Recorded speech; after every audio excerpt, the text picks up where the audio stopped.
Hello बाबू, कैसे हो आप लोग। तो आप देख रहे हो अपना फेवरेट यूट्यूब चैनल फिजिक्स गुरु, और आज हम लोग देखने जा रहे हैं एक इंपॉर्टेंट टॉपिक।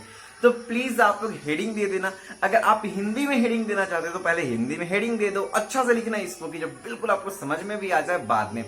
तो किसी चुंबकीय क्षेत्र में रखे, ध्यान से सुनना, किसी चुंबकीय क्षेत्र में रखे, ध्यान से सुनना बाबू, किसी चुंबकीय क्षेत्र में रखे। अच्छा, तो चुंबकीय क्षेत्र में रखे धारावाही चालक। अच्छा, धारावाही चालक चुंबकीय क्षेत्र में रखे धारावाही चालक पर बल। तो चुंबकीय क्षेत्र में रखे धारावाही चालक पर बल, या आप कह सकते हैं force on A current carrying conductor a uniform magnetic field. तो ध्यान रखिएगा, यूनिफॉर्म मैग्नेटिक फील्ड में रखा जाता है। तो हम देख रहे हैं, और एक चीज और, आज थोड़ी सी समस्या है मेरे साथ, कल मे बी इट्स पॉसिबल सही हो जाए, क्योंकि और कल से आपका वीडियो रेगुलर 7 बजे आएगा। अब आप सोचिएगा कि सर 2-3 दिन से तो वीडियो रेगुलर 7 बजे आ नहीं रहा है, तो उसके कारण आप लोगों को डायरेक्ट समझ में आ रहा होगा और दिखाई दे रहा होगा कि हाँ ऐसा क्यों है। थोड़ा सा हम प्रॉब्लम में हैं, जिसकी वजह से ऐसा वीडियो लगातार मतलब सुबह 7 बजे अपलोड नहीं हो पा रहे, लेकिन वो कल से होने लगेंगे, मे बी इट्स पॉसिबल। देखिए, तो हम लोग देखने जा रहे हैं इस टॉपिक को, ध्यान से अगर देखिएगा तो बिल्कुल समझ में भी आ जाएगा यार। तो सबसे पहले तो आपको यूनिफॉर्म मैग्नेटिक फील्ड बनाना पड़ेगा। तो चलो एक यूनिफॉर्म मैग्नेटिक फील्ड बना लेते हैं।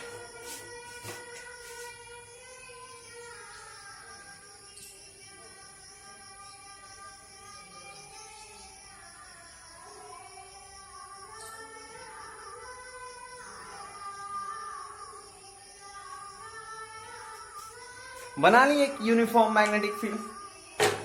अब इस यूनिफॉर्म मैग्नेटिक फील्ड में एक हम करंट कैरिंग कंडक्टर, मतलब ध्यान से सुनना, ध्यान से सुनना, एक समरूप चुंबकीय क्षेत्र बनाए। ठीक है, एक समरूप चुंबकीय क्षेत्र बनाए। अब समरूप चुंबकीय क्षेत्र का जो चुंबकीय क्षेत्र को रिप्रेजेंट बी हम लिख सकते हैं उसको। यहाँ एक समरूप चुंबकीय क्षेत्र बी है, ठीक है, वेक्टर बी, क्योंकि इसमें डायरेक्शन होता है। अब नेक्स्ट हम लोग क्या देख रहे हैं कि जो वेक्टर बी हो गया, उसके बाद हम लोग क्या, तो एक धारावाही चालक रख रहे हैं। तो देखो धारावाही चालक कैसे रखेंगे।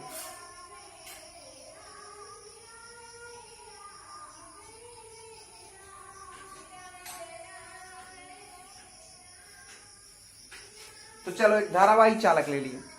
अब धारावाही चालक रखने के बाद ध्यान से सुनना, ध्यान से सुनना, तो आपका मैग्नेटिक फील्ड इस साइड में हो गया।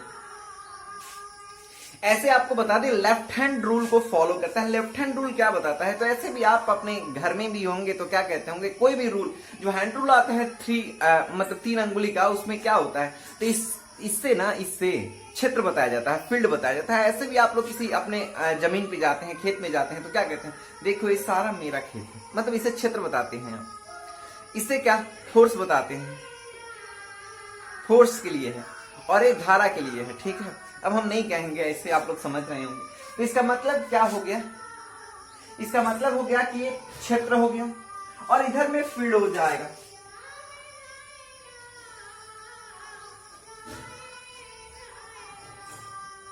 और जो फील्ड होगा ना वो एफएम होगा, जो फील्ड होगा वो एफएम होगा। और धारा की दिशा हम नीचे की तरफ ले लेते हैं।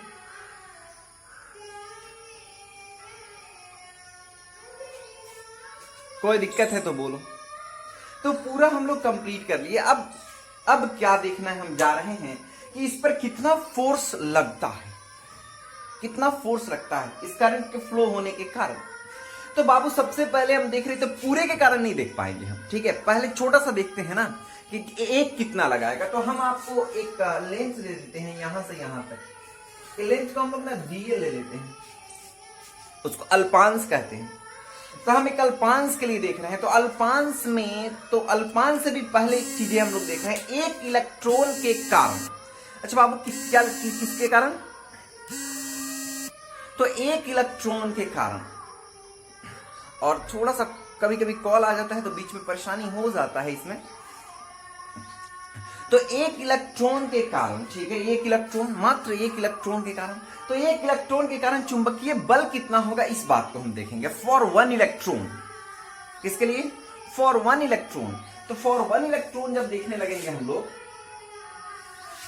तो लिख सकते हैं, ऊपर में लिख सकते हैं आप, एक इलेक्ट्रॉन के लिए चुंबकीय बल, और उसके नीचे में हम लोग क्या लिखेंगे, तो Fm बराबर Q भी B। यहां तक तो कोई दिक्कत आप लोगों को नहीं होगा। अब जैसे ही आप Fm बराबर लिखते हो तो ध्यान रहे Fm बराबर क्या हो जाएगा आपका, Q के जगह पर फॉर 1 इलेक्ट्रॉन, फॉर 1 इलेक्ट्रॉन, एक इलेक्ट्रॉन के लिए। तो ये हो जाएगा E भी अक्रॉस B। एक बात और याद रखिएगा, जो यहां ड्रिफ्ट वेलोसिटी होगा उसको भी लास्ट में लिखते तो ज्यादा फायदा, तो रहने देते हैं, अब नहीं, बाद में समझेंगे उसको। अब यहां तक तो हम समझ गए। अब हमारे कहने का मतलब है कि ठीक है सर, इतना के लिए, एक इलेक्ट्रॉन के लिए इतना होगा, तो ठीक है, तो इस अल्पांश में बता दीजिए कितना होगा। तो जब बाबू अल्पांश में इलेक्ट्रॉन की संख्या निकालेंगे, ध्यान से सुनिएगा, जब अल्पांश में इलेक्ट्रॉन की संख्या निकालने लगेंगे तो अल्पांश में इलेक्ट्रॉन की संख्या निकलता कैसे है, इस बात को सबसे पहले समझेंगे। तो ध्यान दीजिएगा, अल्पांश के लिए इलेक्ट्रॉन की संख्या, एक मार्कर ले लेते हैं अच्छा सा जो चल रहा हो, कौन सा मार्कर अच्छा चलेगा। तो बाबू सबसे पहले अब हम लोग क्या निकालने जा रहे हैं, तो अल्पांश में इलेक्ट्रॉन की संख्या। अच्छा, तो अल्पांश कैसा है, तो अल्पांश निकालते हैं, पहले अलग लिख लेते हैं, अल्पांश को अलग कर लेते हैं, देखो कैसे है।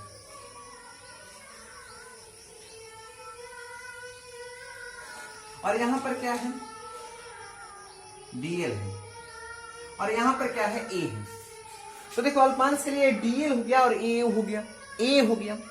तो अल्पांश में इलेक्ट्रॉन की संख्या, अल्पांश में इलेक्ट्रॉन की संख्या, number of electrons in a DL, मतलब डीएल में जब देखेंगे ना पूरा यहां से यहां तक लेंथ में देखेंगे, तो इसका मतलब क्या करना पड़ेगा, नंबर ऑफ इलेक्ट्रॉन्स, तो number of electrons in DL, अल्पांश में इलेक्ट्रॉन की संख्या आप लोग लिख लेना। तो इसके लिए क्या हो जाएगा, n into volume, n into volume. क्यों होता है n इंटू वॉल्यूम, अरे भैया, तो जितना ज्यादा वॉल्यूम होगा, समझने का प्रयास करो, जितना ज्यादा वॉल्यूम होगा उतना ही ज्यादा ना उसमें इलेक्ट्रॉन होगा।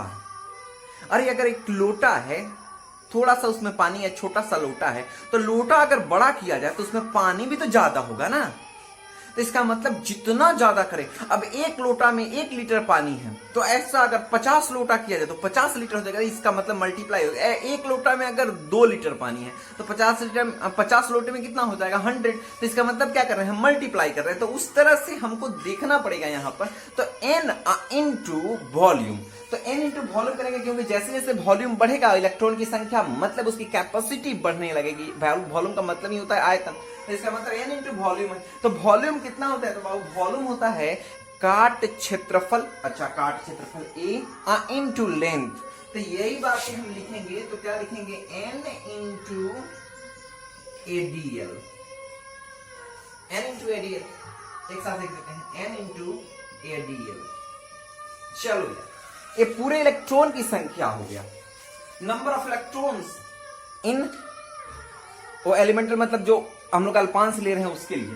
तो अब बाबू एक इलेक्ट्रॉन था, इसके लिए इतना, पूरा इलेक्ट्रॉन कितना आया, n इंटू एडीएल, ये पूरा इलेक्ट्रॉन है।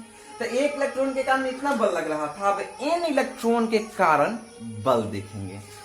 तो फोर्स जो है, अब हम n इलेक्ट्रॉन, अब इसमें बहुत सारे इलेक्ट्रॉन है, अल्पांश के कारण आप देखेंगे कितना बल लगेगा, टोटल बल कितना लगेगा, टोटल बल कितना लगेगा। तो टोटल बल जब निकालना होगा ना बाबू, तो बहुत कॉमन सी बातें हैं, आपको समझ में भी आ जाएगा। तो देखो कैसे निकाल सकते हैं टोटल बल। तो टोटल बल के लिए निकालेंगे, तो टोटल बल के लिए क्या हो जाएगा, तो फॉर्मूला हो जाएगा Fm।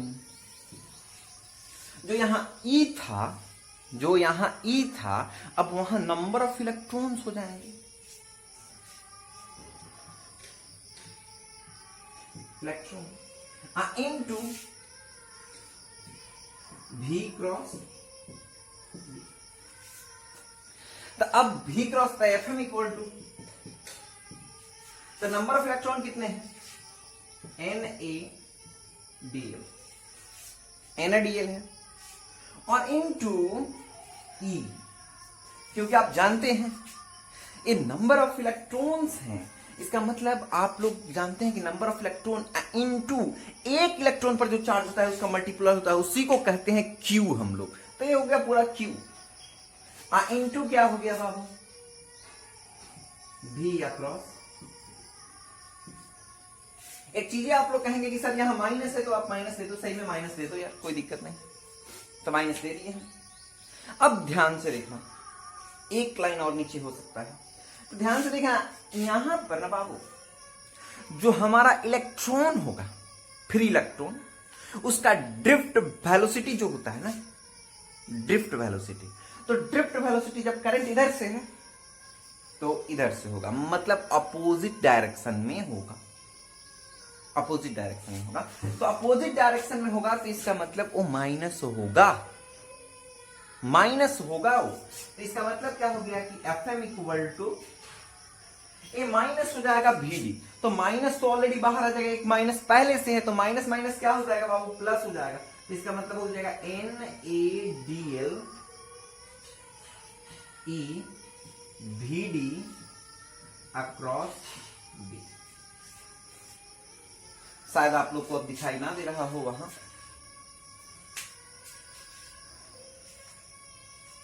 कहां लिख रहे हैं, यहां पर लिख रहे हैं, इसको हटा देते हैं, अब इसका जरूरत भी नहीं है।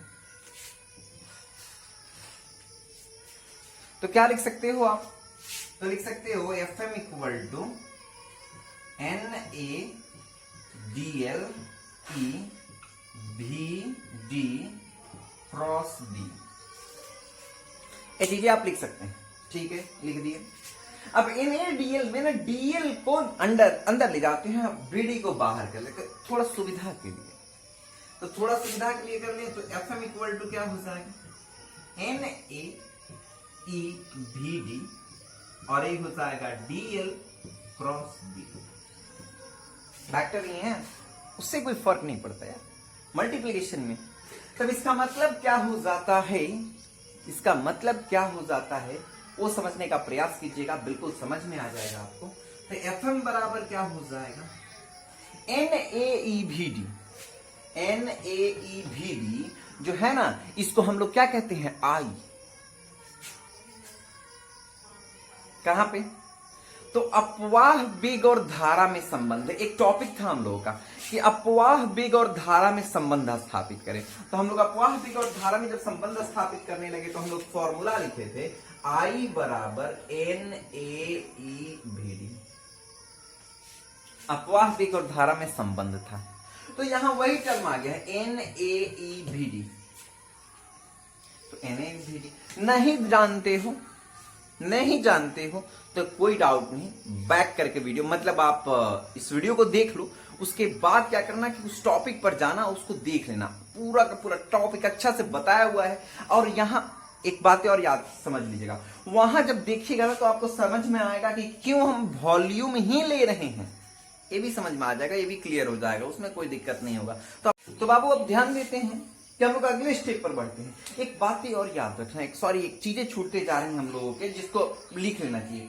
अच्छा, ये अल्पांश के कारण है, अल्पांश के कारण है, तो अल्पांश के कारण है तो यहां D होगा सब में, क्योंकि छोटा सा बल लगेगा, पूरा तार नहीं है, अल्पांश है छोटा सा, तो Dl के लिए DFM होगा, Dl के लिए DFM होगा।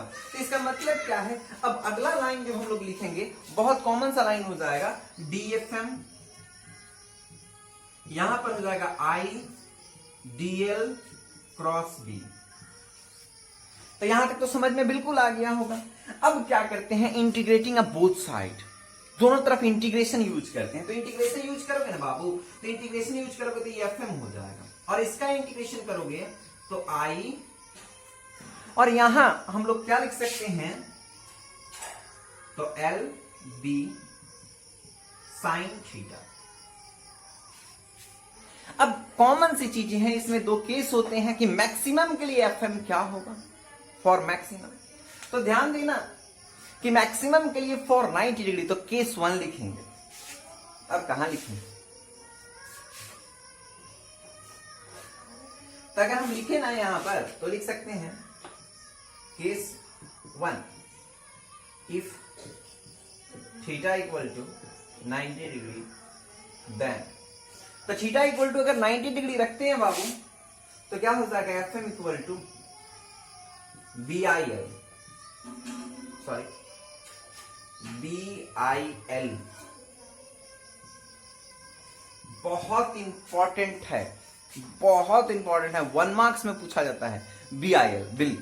तो सीधी बात आप कह सकते हैं कि मैक्सिमम के लिए अधिकतम कितना होगा तो बी आई एल, न्यूनतम कितना होगा 0 हो जाएगा। वो तो कॉमन सी चीजें हैं कि हम लोग 0 रख ले और बना ले। और आज ऐसे आप लोग एक बार इस वीडियो को रिपीट कर लीजिएगा, देख लीजिएगा, समझने का प्रयास कीजिएगा। और आज कुछ प्रॉब्लम की वजह से, मतलब प्रॉब्लम की वजह से प्रॉब्लम आप लोग को दिख रहा होना चाहिए, ठीक।